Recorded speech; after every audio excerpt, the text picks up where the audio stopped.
मीना कुमारी और सुनील दत्त की superhit film मैं चुप रहूंगी 1960s के समाज के बारे में बहुत कुछ बोलती है। ए भीम सिंह की डायरेक्शन में बनी इस फिल्म की कहानी कुछ यूं है। गायत्री यानी मीना कुमारी, जो बसंतपुर के एक मामूली किसान नारायण की बेटी है, 3rd क्लास का टिकट खरीदती है, पर ट्रेन पकड़ने की जल्दी में 1st क्लास के डब्बे में चढ़ जाती है। वहां उसे मिलता है कमल यानी सुनील दत्त। अपनी गलती पर बुरी तरह शर्मिंदा होकर गायत्री कमल से माफी मांगने लगती है।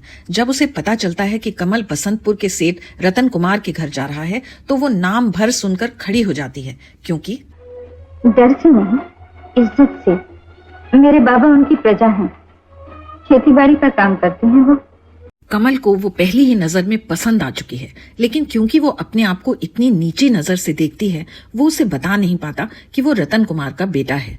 झूठ बोल देता है। हाँ, आप बैठ जाइए, मेरा उनसे कोई रिश्ता नहीं। मैं तो वहाँ नौकरी पर जा रहा हूँ। ये सुनकर गायत्री को राहत महसूस होती है और वो भी धीरे धीरे कमल से अपने प्यार का इजहार कर देती है।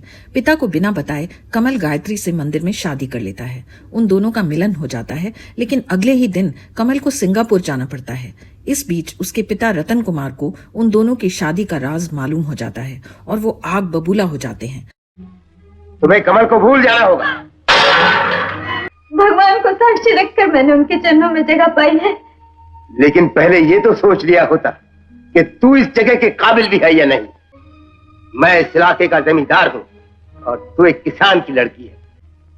मैं तेरे सामने अपनी झोली फैलाता हूँ, इसमें मेरी इज्जत की भीख डाल दे। मैं अपना सुहाग की, आपके बेटे की ही सौगंध खाकर कहती हूँ कि मैं चुप रहूंगी।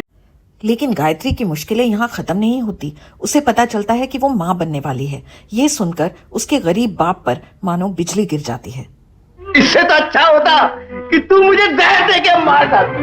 पहले मुझे ये तो बता, मेरी खुशियां लूटने वाला कौन है वो पापी? तू बोलती क्यों नहीं? इन्हीं उस पापी का नाम बता दे, ये अपने रसूख से उससे तेरी शादी करवा देंगे। रतन बाबू के कहने पर नारायण गायत्री को कहीं दूर ले जाता है और वो एक बच्चे को जन्म देती है, लेकिन उसके नसीब में उस बच्चे को भी अपनाना नहीं लिखा।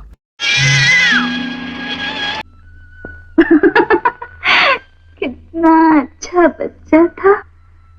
पैदा होते ही माँ के पाप पर पर्दा डालकर चला गया। गायत्री और कमल दोनों ही गम के सागर में डूबे हुए हैं। उनका मासूम बेटा भी गरीबी में पल रहा है, लेकिन गायत्री अपने वचन पर कायम है, चुप है। क्या गायत्री इस चुप्पी का राज खोलेगी? अगर हाँ, तो कब और कैसे? ये जानने के लिए फिल्म आपको आखिरी रील तक इंतजार करवाती है, लेकिन मीना कुमारी की एक्टिंग इतनी जबरदस्त है कि फिल्म के 2.5 घंटे कब निकल जाते हैं पता ही नहीं चलता। सुनील दत्त यंग, हैंडसम और डैशिंग लगते हैं और सपोर्टिंग कास्ट की एक्टिंग भी शानदार है। अमीर गरीब, ऊंच नीच के गहरे फासले की ये झलक देखकर दुख भी होता है और किसी हद तक राहत भी मिलती है कि कम से कम आज उतना राजा प्रजा वाला माहौल नहीं है। औरत की किस्मत में सदियों तक सिर्फ चुपचाप बहते आंसू ही लिख दिए गए थे और 1960s के हिंदी सिनेमा में इस थीम पर अनगिनत फिल्में बनी। बट अगर आप मैं चुप रहूंगी को प्योरली एक फिल्म के तौर पर देखें तो इसमें काफी कुछ ऐसा है जो सुंदर है। गायत्री और कमल का बेटा श्याम बहुत ही प्यारा बच्चा है, जो अपनी उम्र से बड़ी बातें करता है, लेकिन फिर भी इरिटेटिंग नहीं लगता, क्योंकि उसकी परवरिश ही ऐसे माहौल में हुई है जहां उसने काफी दुनिया देख ली है। फिल्म के गीत और इनमें सबसे एवरग्रीन तुम ही हो माता पिता तुम ही हो, जो आज तक स्कूल असेंबलीज में गाया जाता है। चांद जाने कहाँ खो गया, कोई बता दे दिल है जहां, क्यों होता है दर्द वहां, बोल थे राजेंद्र कृष्ण के और संगीत दिया था चित्रगुप्त ने। मैं चुप रहूंगी को आप YouTube पर देख सकते हैं।